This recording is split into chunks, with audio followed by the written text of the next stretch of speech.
आपण स्तोत्र वाङ्मय बघत आहोत. तर या स्तोत्र वाङ्मयामध्ये आज सोमवार असल्यामुळे मी शंकराचार्यांचं शिवमानस पूजा स्तोत्र, ते बहुतेक आपल्याला माहिती असेल सगळ्यांना, ते घ्यायचा विचार आहे. याआधी स्तोत्र, त्याचे प्रकार, ते कसे वेगवेगळे आहेत, वेगवेगळ्या आचार्यांनी किंवा वेगवेगळ्या भक्तांनी म्हणा स्तोत्र रचलेली आहेत. त्यांच्या आधारानुसार, म्हणजे त्यांचे जसे अधिकार आहेत त्या अधिकारानुसार त्या स्तोत्र वाङ्मयाची पातळी, त्या स्तोत्रांची ही आपल्याला जाणवते. आणि त्याच्यातून जो भक्तिरस आपल्याला दिसतो, जो आपल्याला भावतो, त्यातून त्या देवतेचं महात्म्य हे आपल्याला जाणवत राहतं. त्या देवतांची भक्ती करण्यासाठी हे स्तोत्र तितकंच महत्त्वाचं ठरतं आणि आपल्यालाही प्रेरणा देतं. म्हणून सगळ्यांच्याच नित्य पाठामध्ये असलेली स्तोत्र, त्याचा आढावा आपण थोडक्यात मागच्या व्याख्यानामध्ये घेतला होता. त्यामध्ये स्तोत्रांच्या संख्येवरून काही पंचक, म्हणजे 5 श्लोक असलेली स्तोत्र, 8 श्लोक असलेली स्तोत्र, पंचक, अष्टक, शतश्लोकी अशी स्तोत्र होती. त्याचबरोबर आपल्याला भक्तीचा एक मार्ग म्हणून जप करण्याची जी पद्धती आहे, त्यानुसार वेगवेगळ्या नावांनी जप करायचा त्या आराध्य देवतेचा, अशी ही स्तोत्र आहेत. आणि त्यामध्ये म्हणजे सहस्रनाम, शतनाम यांचा एक आढावा, अशी स्तोत्र, असे स्तोत्रांमध्ये वैविध्य आपल्याला दिसतं. त्याचबरोबर काही स्तोत्र रचत असताना जे त्या कवीचे, रचयित्याचे उन्मेष असतात, उवाळे येतात, लहरी, म्हणून हे लहरी काव्य, लहरी स्तोत्र अशीही येतील. यातलं प्रसिद्ध सगळ्या नद्यांची जी स्तोत्र असतील, गंगा लहरी, नर्मदा लहरी, कृष्णा लहरी, ही स्तोत्र प्रसिद्ध आहेत. त्या आपल्या उपास्य दैवतेनुसार ही काही स्तोत्र आपल्या पठणात येत असतात. तर आपली रक्षा करावी म्हणून रक्षा स्तोत्र, कवच स्तोत्र, नंतर नामांसाठी म्हणून सहस्रनाम, मग त्यामध्ये प्रत्येक महत्वाची अशी सर्वसाधारणपणे अनेक नामं असलेली अशी स्तोत्र. रक्षा स्तोत्रामध्ये रामरक्षा स्तोत्र, शिवरक्षा, कवचामध्ये सुद्धा देवी कवच, शिवकवच, ही सगळी स्तोत्र आपण बघत असतो. आणि त्या कालानुसार आपल्या आराध्य देवतेच्या पूजानंतर ही स्तोत्र म्हणत असतो.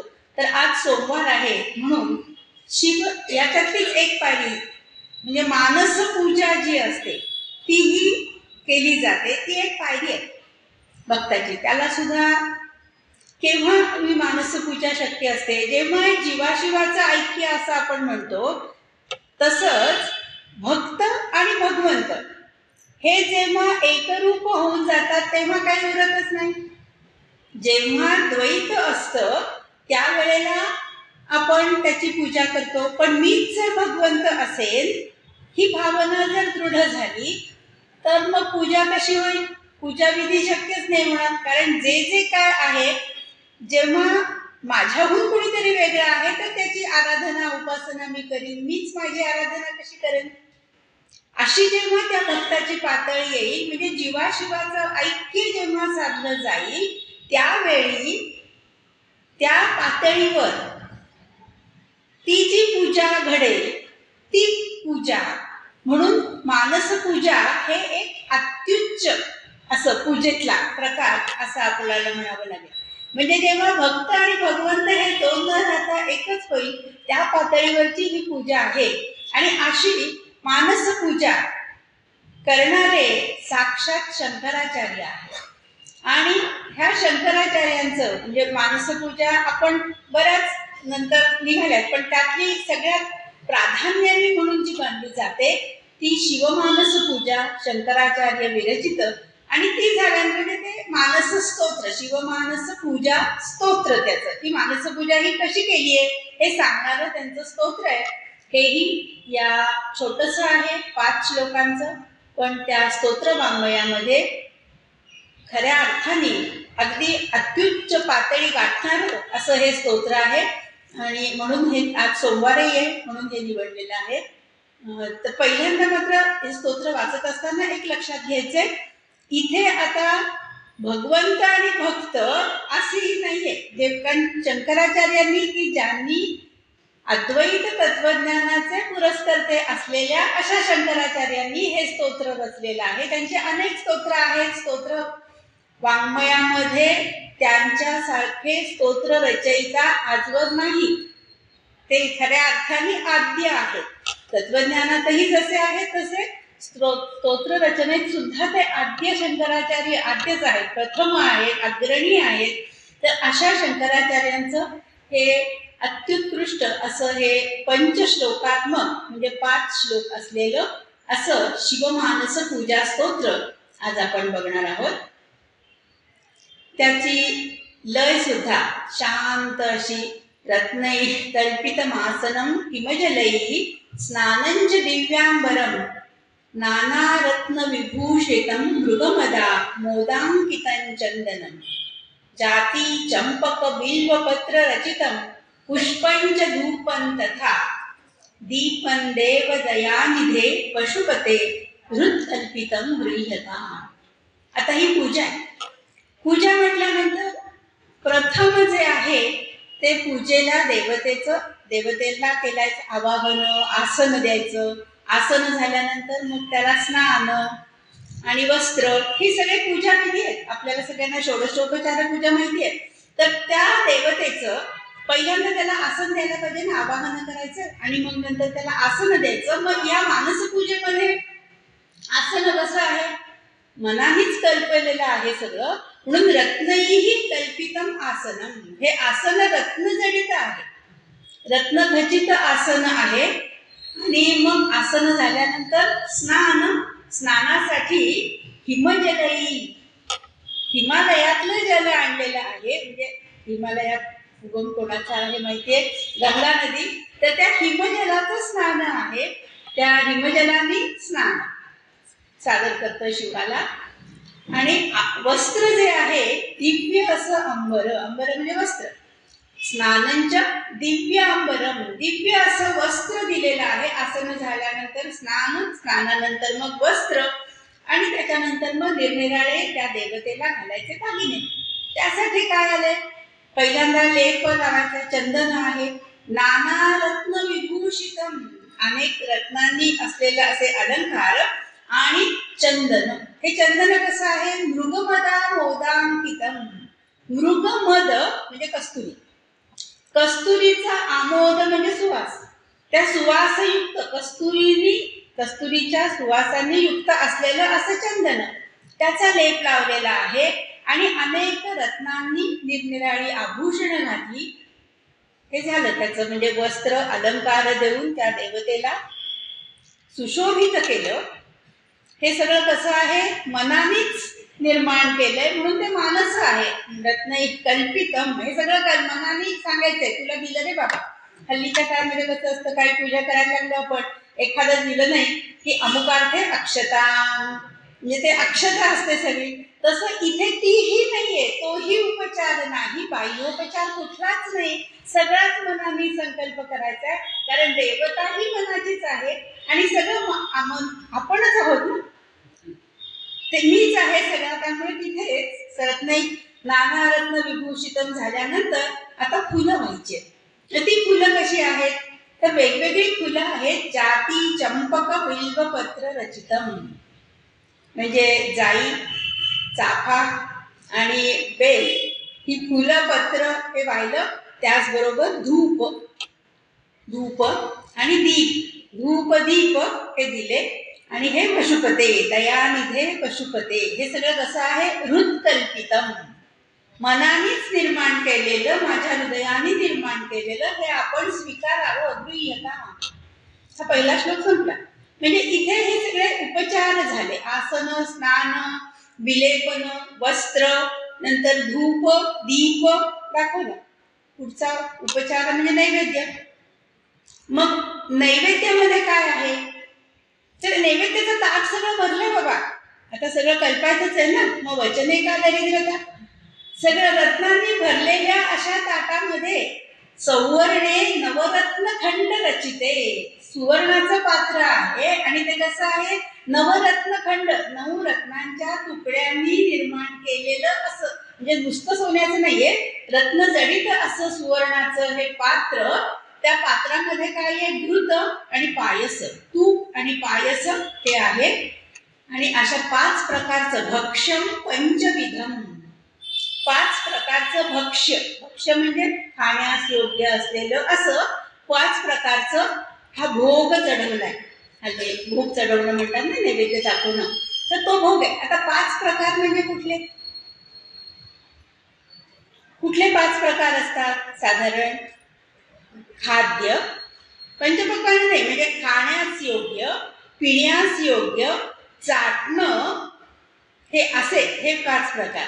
लेह्य म्हणजे चाटणं, खाणं, पिणं, चाटणं, नंतर जातात काही सरळ गिळणं, अशा तऱ्हेचे हे पंचविध. आणि ते पयो, दूध, दही यांनी युक्त असलेलं असं हे घृत, पायस, दूध, दही आणि रंभाफल, असे हे 5 प्रकारचे. म्हणजे काही चावचवून खाण्याचे, काही गिळण्याचे, काही चाटण्याचे, काही पिण्याचे, असे हे जे पदार्थ असतील.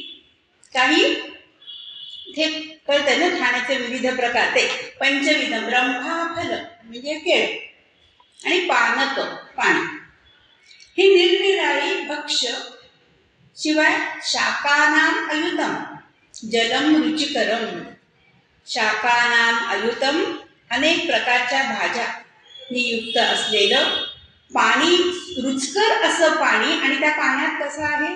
सुगंधी म्हणून कर्पूर खंडोज्वलम, शुभ्र स्वच्छ पाणी, कापराच्या तुकड्याप्रमाणे असलेलं उज्ज्वल शुभ्र असं पाणी तुला पिण्याला ठेवलंय.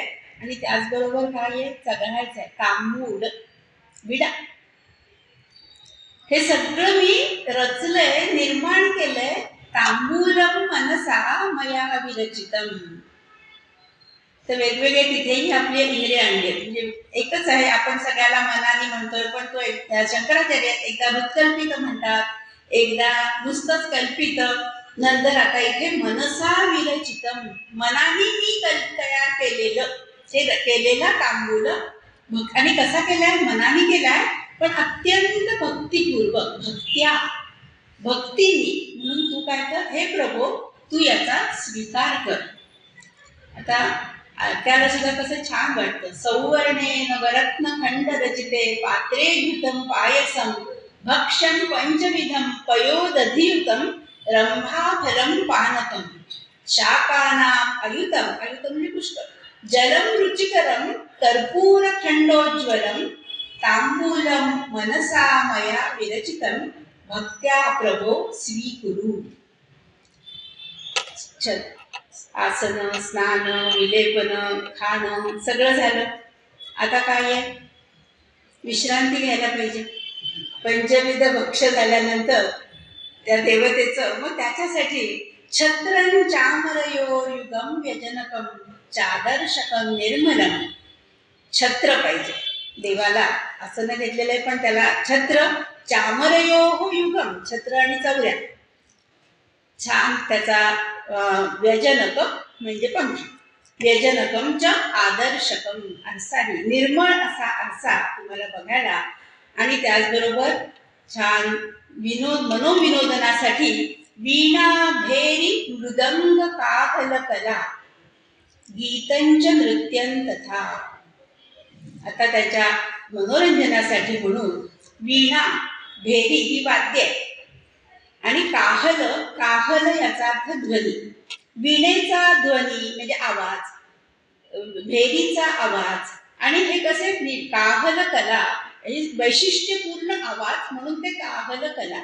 वीणा, भेरी, मृदंग, काहल कला, याच्या साह्याने गीत आणि नृत्य, मनोरंजन, गीतंच नृत्यं तथा, अशा प्रकारे तुला हे परमेश्वरा संपूर्ण देऊन वीणा आरसा आहे, नंतर पंख्याच्या साह्याने तुम्हाला छत्र चामर घेऊन विश्रांती देण्यासाठी म्हणून, आणि त्याचबरोबर मनाला शांती लाभावी म्हणून गीत आणि नृत्य हे सर्व निर्माण करतोय.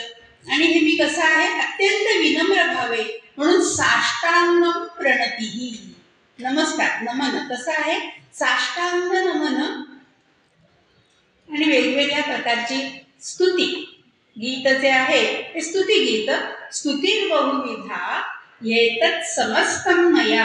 हे कसं केलं मी, संकल्पेन समर्पितम, मनाने संकल्प करून मी सगळं तयार केले, नृत्य गीत सगळं वाद्यांसहित वेगवेगळ्या, आणि स्तुती सुमन ही सगळी आहेत. तर संकल्पेन समर्पितम, आणि ही सर्व काय आहे, पूजां गृहाण, ही पूजा माझी, ही संकल्पाने निर्माण केलेली ही पूजा गृहाण तू स्वीकार कर. हे प्रभो, ही माझी पूजा, या पूजेचा तू स्वीकार कर.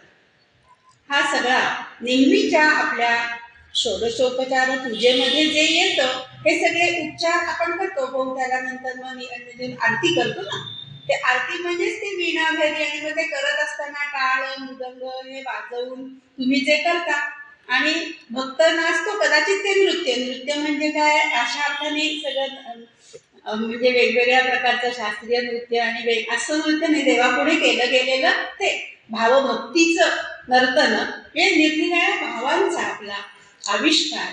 असं ते झाल्यानंतर हे बाह्य उपचार जे आपण नेहमी करतोय, हेच सगळे मनाने कल्पून मानस पूजा तिथे सादर केली. इथे 3 श्लोकांमध्ये पूजा संपली आहे. मग पुढचा जो श्लोक आहे हा अत्यंत महत्वाचा आहे. इथे ते जीवाशिवाचं ऐक्य, हे जे मी सगळं सांगतो हे कसं आहे, केव्हा शक्य आहे, कोणत्या पातळीवर ही पूजा शक्य आहे. तर ही पूजा म्हणजे काय आहे, साक्षात तू आणि मी एकच आहे. म्हणून आत्मात्मम, माझा जो आत्मा आहे, म्हणजे ह्या शरीरामध्ये, इथे त्यांचं तत्वज्ञान येते. हे अद्वैत तत्वज्ञान शंकराचार्यांचं जे आहे ते ह्या श्लोकामध्ये आपल्याला दिसतं स्पष्टपणे, आणि इथेच या श्लोकाची जी पातळी आहे ती आपोआप वर जाते. आत्मात्मम, मग शंकर म्हटल्यानंतर पार्वती कुठली, मती ही गिरिजा, ही पार्वती आहे. आत्मात्वम गिरिजा मती ही, आणि शंकर म्हटल्यानंतर शंकर हा पार्वती, आणि मग गण पाहिजे. शंकराचे जे गण आहेत हे शिवगण म्हणजे कोण, मग हे गण म्हणजे प्राणाः सहचराः, पंचप्राण म्हणतो आपण. आपले जे प्राण, अपान, उदान, व्यान, समान, हे जे 5 प्राण आहेत, हे 5 प्राण म्हणजे सहचर, म्हणजे हे शंकराचे गण. सहचरा प्राणाः. तुझं घर कुठलं, कैलास शरीरम गृहम, हे माझं शरीर म्हणजे गृह, म्हणजे माझ्या या शरीररूपी देहामध्ये असलेला आत्मा म्हणजे साक्षात शिव आहे, बुद्धी म्हणजे पार्वती आहे, प्राण म्हणजे हे शिवगण आहेत. असे हे मग त्याची देहस्थ असलेल्या अशा या परमेश्वराची पूजा म्हणजे काय आहे. मग मी जे खातो पितो, माझ्या डोळ्यांनी मी जे बघतोय, हेच म्हणजे तू आणि तुझी षोडशोपचार पूजा आहे. पूजा ते विषयोपभोग रचना, विषय आणि उपभोग म्हणजे डोळ्यांनी जे बघतोय, कानांनी जे ऐकतो, हे सगळे ज्ञानेंद्रिय कर्मेंद्रिय यांचे जे जे विषय आहेत आणि त्यांचा जो उपभोग आहे जे आपण त्याच्याद्वारे घेत असतो, म्हणजे रोजचे व्यवहार, ही म्हणजेच पूजा आहे. वेगळ्या पूजेची गरजच नाहीये. पूजा ते विषयोपभोग रचना, समाधी करायची. मग समाधी म्हणजे कुठली, निद्रा समाधी स्थिती. ही माझी निद्रा म्हणजे समाधी आहे साक्षात. पण ही निद्रा कशी केव्हा आहे, जेव्हा माझ्या डोक्यात हे ज्ञान पक्क आहे की माझा आत्मा म्हणजे शिव आहे, बुद्धी म्हणजे पार्वती आहे, अशा या अवस्थेमध्ये जर विषयोपभोग, आता विषयोपभोग असा शब्द आला की झाला, आपल्याला वाटतं विषयोपभोग म्हणजे उपभोग म्हणजे चांगलं, असं नाहीये. ती बुद्धी जेव्हा जीवाशिवाचं ऐक्य आपल्या नसा नसा विणलेलं असेल तर वेगळं येणारच नाही ना. डोळे काय बघणार? शिवाचंच रूप बघणार. कान त्याचंच गुण ऐकणार आहे. सगळ्यांना आपापले जे जे विषय म्हणजे ते सगळं परमेश्वराचंच स्वरूप असेल आणि म्हणून मग ते त्याचे पूजेचे विषय होतील, तेच पूजेचे विषय होतील.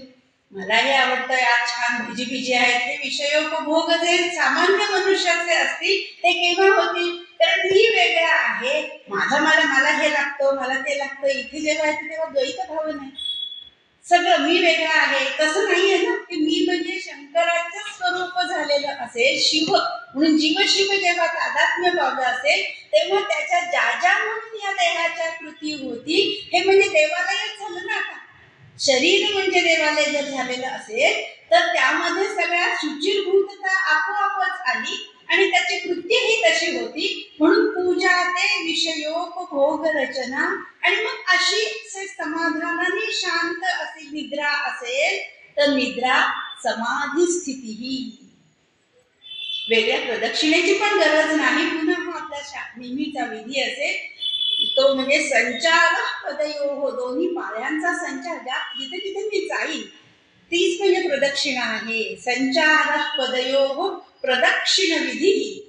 आणि मी जे बोलतो स्तोत्राणी सर्वागिर, गिरम गी ही म्हणजे वाणी, सर्वागिरा सर्व माझी जी काय वाणी असेल जे जे मी बोलेल तीच स्तोत्र झाली. ती म्हणजे स्तोत्र झाली. स्तोत्र आणि सर्वागिरो यद्यत, आणि जे जे काय मी कर्म करेल, यद्यत कर्म करोमि अहं करोमि, मी जे जे कर्म करतो तेच म्हणजे काय आहे? तर अखिलम, अखिल शब्द काहीही शिल्लक न ठेवता सर्व ते संपूर्णपणे शंभो तव आराधनम, तुझीच आराधना आहे. अत्यंत उत्तम असा म्हणजे या 4 श्लोक शिवमानस पूजेचे, ह्या 4 श्लोकामध्ये सगळ्यात उच्च पातळीवरचा म्हणजे हा श्लोक आला. पहिल्या ह्याच्यामध्ये तुमची निरनिराळी ती कल्पिली आहे, पण त्याच्यातून काय झालं, हे वेगळं ते वेगळं ते असं दाखवलं गेलं. पण इथे मात्र संपूर्णपणे हे ऐक्य तादात्म्य पावलेलं देहभाव हा शिवरूप झालाय. सदा आनंद रूप शिवोहम शिवोहम, ही जी आत्मानुभूती आहे, ही आत्मानुभूती शिवानुभूती म्हणा, ही जेव्हा येते तेव्हा ह्या श्लोकाची प्रचिती आहे. आत्मात्म गिरिजा, मग वेगळं होणारच नाही. मग तिथे तो शंकर असेल, तुम्ही कृष्ण असेल, जी कुठली देवता असेल त्या देवतेच्या पूर्णपणे लीन होऊन वेगळं राहतच नाही, संपूर्ण समर्पण वृत्ती असेल तर मग काय होईल? जी सगळी स्तोत्र असतील, जी काय बोलतो ती स्तोत्रच होती, कारण वेगळे उच्चार येणारच नाही आपल्या तोंडून. आता इथे स्तोत्र या शब्दाचा अर्थ काय आहे? सुवचन, स्तुतीपर. आणि ती स्तुती कोणाची आहे? आत्मस्तुती नाही, कारण आत्मात्वम हे म्हणजे काय आहे? शंकराची शिवस्तुतीच होणार आहे. ती जी काय, आता इथे शिवस्तोत्र आहे म्हणून शिवस्तुती म्हणते, पण त्या त्या देवतेची स्तुती होईल. या सगळीच कुठलीही मानसपूजा जेव्हा आपण घेऊ त्यावेळेला ते जे दैवत असेल ते तिथे त्या त्या ठिकाणी बांधायचे. म्हणजे जीव आणि शिव, शिव म्हणजे शंकर असं नाही म्हणायचं, ती देवता असं घेतलं तरी हरकत नाहीये. अशी ती देव आणि बाकीच्या सर्व गोष्टी इतर त्याचे गण असतील ते तिथेच त्यामध्ये आपल्याला एकीभाव सर्वाभूती समानत्व हे वेगळा भाव आहे. म्हणजे तिथे पुन्हा सर्वभूती असं आहे, इथे म्हणजे सर्वत्र मी अहम ब्रह्मास्मी, मीच सर्वत्र आहे असं जेव्हा ज्ञान होतंय त्याच वेळेला हे सगळं स्तोत्र आणि सर्वागिरो आणि यद्यत कर्म करो मी, जे जे म्हणून मी कर्म करेल ते सर्व तुझीच आराधना आहे. याच्यासाठी वेगळ्या कशाचीच गरज नाही. पण जेव्हा वेगळ्या कशाचीच गरज नाही आपण म्हणतोय त्यावेळेला हे भान निश्चितपणे ठेवायला पाहिजे की संपूर्णपणे समर्पण वृत्ती आणि मी आणि परमेश्वर वेगळा नाही, हा भाव जेव्हा येईल तेव्हा हे खऱ्या अर्थाने सार्थ होईल. अन्यथा नुसतेच शब्द राहतात आणि ते शब्द वेगळे आणि ते तेव्हा म्हटलं हो, मग नंतर वेगळं आपलं चरित्र असं असत नाही. सर्वत्र नेहमीच हा आत्मात्वम गिरिजामती सहचरा प्राणा हा भाव सर्वत्र म्हणजे इथे इह परत्र परत्र सगळीकडेच ह्या ठिकाणी त्या ठिकाणी घरी दारी सर्वत्र जेव्हा अशी अनुभूती येईल तेव्हा वेगळ्या कुठल्याच उपचारांची गरज राहणार नाही. कारण जे जे बोलेल ते सुभाषित असेल, जे जे काम करेल ती पूजेचेच विधी असतील, सगळंच देवमयच होऊन गेलेलं असेल. वास्तविक ही मानसपूजा तिथे संपली. आणि शेवटचा श्लोक मात्र पुन्हा हे शंकराचार्यांची नम्रत्व, म्हणजे ज्ञानी जे असतात, खरं ज्ञान जे असतं ते किती विनम्र असतं हे जाणून देणारा, आणि केवळ म्हणजे फक्त ह्याच पूजेसाठी असं नाहीये, तर शेवटचा श्लोक हा नेहमीच्याच बऱ्याच जणांच्या आपल्या पठणामध्ये असेल, तो अत्यंत क्षमा असा सांगणारा, क्षमा याचना सांगणारा असा हा श्लोक आहे. करचरण कृतं वा कायजं कर्मजं वा श्रवण नयनजं वा मानसं वा अपराधं विहितं विहितं वा सर्वमेतत् क्षमस्व जय जय करुणाब्धे श्री महादेव शंभो. आता आधीच्या श्लोकामध्ये यद यद कर्म करोमि तत्तदखिलं शंभो तवाराधनम असं म्हणणारे शंकराचार्य, जे जे मी करतोय ते सगळी तुझी आराधना आहे. माझं स्तोत्र, माझ्या तोंडातून निघालेला प्रत्येक शब्द म्हणजे साक्षात स्तोत्र आहे, वेगळं नाहीच आहे. असं जर असेल तर मग ही अपराधीची भावना कुठे नाही. म्हणजे इथे हे नम्र, म्हणून मी म्हटलं हा नम्रपणा म्हणजे मीच सर्व आहे, सर्वे सर्व मी असा कदाचित अहंकार कुठल्याही मानवी मनाला शिवून जाईल, त्या सगळ्याचं निराकरण करणारा म्हणून हा शेवटचा श्लोक आहे. हा भाव सतत डोळ्यासमोर ठेवून, मनामध्ये ठेवून मग जे होईल तिथे ती अनुभूती आधीच्या श्लोकातली निश्चितपणे येईल. आत्मा त्वं गिरिजामती सहचरा हा प्राणा. मग मी माझे शेवटी काय एक मानलं, कितीही म्हटलं एकरूप आहे, एक आहे, पण तरीही अनवधानाने किंवा कळत न कळत, आपण असं म्हणूया अवधानाने आणि अनवधानाने, म्हणजे कळत आणि न कळत, जाणते अजाणतेपणी काहीतरी माझ्या हातून चुका झाल्या असतील, होत असतील, तर त्याचं तुम्ही काय करा, निराकरण करून हा संपूर्ण देह जे देवालय आपण म्हणतोय, गृह आहे तुझं, ते शुद्ध करून त्यासाठी काय पाहिजे. म्हणून आपले दोष कसे असतात, पाप कशी होतात, कुठल्याही इंद्रियाने कर चरण कृतम, चालता चालता काहीतरी जीव मारले गेले असतील, हाताने काहीतरी झालं असेल, श्वास घेताना काही हिंसा तसं जर झालं असेल, कर चरण कृतम वा कायजम, म्हणजे देहापासून निर्माण झालेले, वाणीतून निर्माण झालेले जे काय दोष असतील ते जर झाले, त्या सगळ्यांची करचरण कृतम वा कायजम कर्मजम वा, किंवा मी केलेली जी कर्म आहेत त्या कर्मापासून निर्माण झालेले असे जे अपराध, म्हणजे दोष म्हणा आपण, माझ्या हातून जर काही अपराध झाला असेल, म्हणजे काही वाचिक आणि शारीरिक, मानसिक, काही म्हणजे शारीरिक, काही वाचिक आणि मानसिक असे अपराध, त्याचबरोबर माझ्या म्हणजे इथे जे कर आणि चरण म्हणजे ही कर्मेंद्रिय झाली, या कर्मेंद्रियाच्या साह्याने घडलेले आणि प्रत्यक्ष कृती करत असताना त्यातून काही, कदाचित माझा हेतू चांगला असेल पण त्या कर्मातून निर्माण झालेला एखादा जर अपराध असेल, काही गुन्हा घडला, तर श्रवण नयन, म्हणजे इथे हे दोन घेतले, पहिले जे दोन झाले काय म्हणजे कर आणि चरण ही कर्मेंद्रिय झाली, नंतर श्रवण नयन ज्ञानेंद्रिय,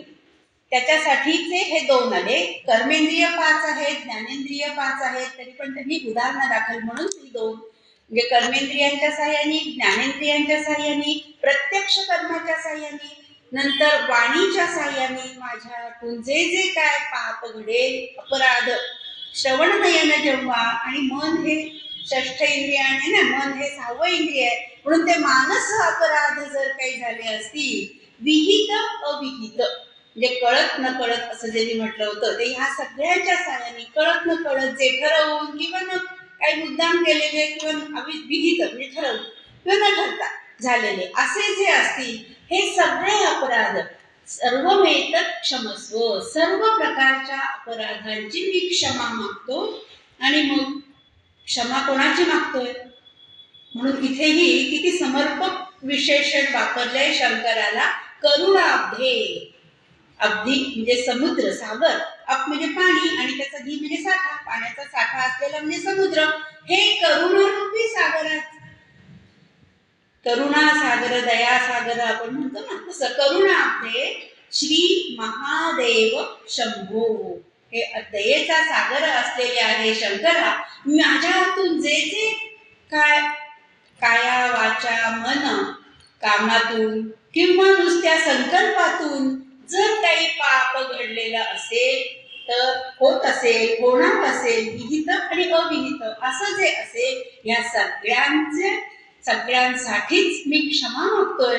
आणि मला माहिती आहे तू दयाब्धी आहेस, दया सागर आहेस करू आणि निश्चितपणे क्षमा करशील. आणि असं हे क्षमाशीलता हे अत्यंत महत्वाचं असं भक्ताचं लक्षण, नम्रत्व, रुजुत्व आणि क्षमाशील असणं. म्हणजे आपण क्षमा मागायचे, मी माझ्या हातून चूक होणारच नाही, हा अहंकार आहे. ही अहंकारी वृत्ती सोडून जेव्हा ते क्षमाशील, आणि भगवंत तर आहेच दयासागर असलेला, असा जेव्हा येतो तेव्हा निश्चितपणे त्याचा या शंकराच्या म्हणजे या संपूर्ण तो आपल्याला अपराधाची क्षमा करेल, अपराधापासून दूर ठेवेल याची खात्री तो भक्त बाळगतोय.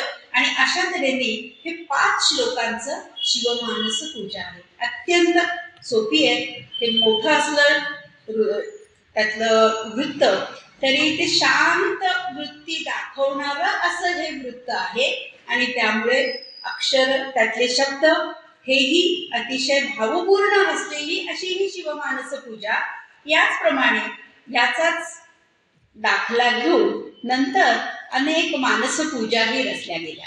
पण या स्तोत्रामध्ये जी सहजता आहे तेवढी सहजता ही अन्य आपण बघितली तर अन्य स्तोत्रांमधले शब्द रचना बऱ्याचदा आपण शंकराचार्यांचीच ते अनुकरण करतात असं वाटतं. काही वेळेला त्याच्यामध्ये कालानुरूप चमत्कृतीही येत राहते. मग ती चमत्कृती थोडी म्हणजे कदाचित भावही त्याच्यात आहे, मला त्याच्यात ते तुलना अशी करायची नाही, तेही त्या परीने श्रेष्ठ असतील. पण त्या चमत्कृतीने कुठेतरी कृत्रिमता येते, सहजता त्यातली नष्ट होते. आणि मग तो भावाच्या दृष्टीने तो थोडा त्याचा दर्जा कमी येतो का काय असं वाटत राहतं. आणि प्रत्येक वेळेला मनात हे शंकराचार्यांचं शिवमानस पूजा हे स्तोत्र आपल्या कायम लक्षात राहतं. आपणही म्हणजे त्यातला माझ्या परीने मी सगळे शब्द त्यातले सांगितलेले आहेत. आपल्याला स्तोत्र छोटं आहे पण त्या स्तोत्राचा सगळ्यात षोडशोपचार पूजा आणि त्याचे विधी हे आपल्याला माहिती असतात. ते इथे कसे कसे आले ते सगळे कल्पिलेले आहेत. आपणच हृदकल्पित, मनसा योजित, मनाने सांगितलेले आणि वेगवेगळ्या प्रकारच्या या गोष्टी इथे सांगून परिपूर्ण अशी पूजा, पण कोणत्याही अवडंबरा शिवाय, बाह्योपचारांशिवाय, पण पूर्णपणे मनाने जर केली तर तितकीच फलद्रूप होईल याची खात्री आहे. आणि म्हणूनच शेवटच्या श्लोकात ते सांगतायत की हे बाबा तू मी जे काही अपराध असतील ते क्षमा कर. आपल्या नेहमीच्या पूजेत सुद्धा आपल्या शेवटचा किंवा गीतेचं पठण झाला सुद्धा यक्षरपदभ्रष्टम मात्राहीन जयत भवेत तत्सर्व क्षम्यता देव प्रसीद परमेश्वर हे आपण म्हणतो. म्हणजे माझ्या हातून कळत न कळत जर काही जी चूक झाली असेल तर त्याचीही तू क्षमा कर. मला काही जे एखाद्या वेळेला द्रव्य, पूजा द्रव्य मिळालं नाही, काही नाही, तर त्याच्या साहित्य तरी तू मानून घे असं आपण आपल्याही पूजेच्या वेळेला, मानसपूजा नसते, प्रत्यक्ष पूजा करत असताना सुद्धा आपण तो भाव मानतो आणि तो सांगतो. बरोबर तेच सर्व भाव आपल्याला या मानसपूजेमध्ये सुद्धा दिसतात. मला आपल्याला वाटेल मानसपूजा आहे कशाला हे घ्यायचं, पण तो जर श्लोक नसता तर शंकराचार्यांची भक्ती आणि त्यांची जी कळकळ आहे ती आपल्याला जाणवली नसते. ती जाणवते ही या शेवटच्या श्लोकामुळे. करचरण कृतं वा कायजं कर्मजं वा. म्हणून बाकीचे सगळे जरी श्लोक नाही म्हटले तरी हा शेवटचा श्लोकही आपण रोज नित्यपठणात ठेवला तरी सुद्धा हा निश्चितपणे करुणाब्धी असलेला जो शिवरूप भगवंत तो आपल्याला निश्चित क्षमा करून या आपल्याही विचारांना वेगवेगळ्या चालना देईल ही निश्चित खात्री या स्तोत्रांनी आपल्याला मिळते. छोटंसं स्तोत्र अत्यंत भावपूर्ण असलेलं असं शिवमानस पूजा हे स्तोत्र आपण आज पाहिलं. आणि मला वाटतंय आणखी त्याच्यात काही शंका तुम्हाला असेल तर तुम्ही विचारा. मी काही आणवते पण आज जास्त लोक आहेत, मी काही झेरॉक्स करावं असं पण तेवढ्यात वेळ गेला म्हटलं नंतर बघू. पण बऱ्याच जणांना आपल्या माहिती असणार आहे हे स्तोत्र असं मी गृहीत धरलं. एकदा तुम्ही म्हणाल का सगळं माझ्या पाठोपाठ एकदा म्हणा. रत्नैः कल्पितमासनं हिमजलैः. एक बरोबरच म्हणूया चालेल.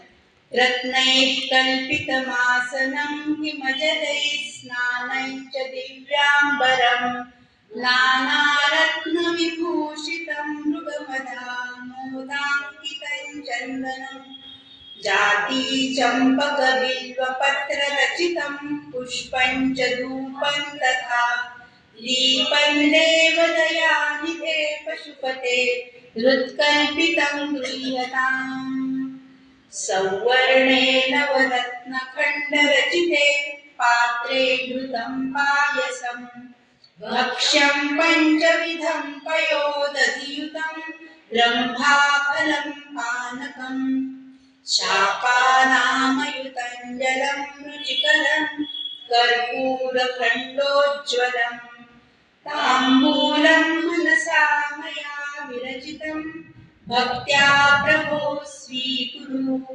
छत्रं चामरयोर्युगं व्यजनकं चादर्शकं निर्मलं वीणाभेरिमृदङ्गकाहलकला गीतं च नृत्यं तथा साष्टाङ्गं प्रणतिस्तुतिर्बहुविधा ये तत्समस्तं मया संकल्पेन समर्पितं तव विभो पूजां गृहाण प्रभो.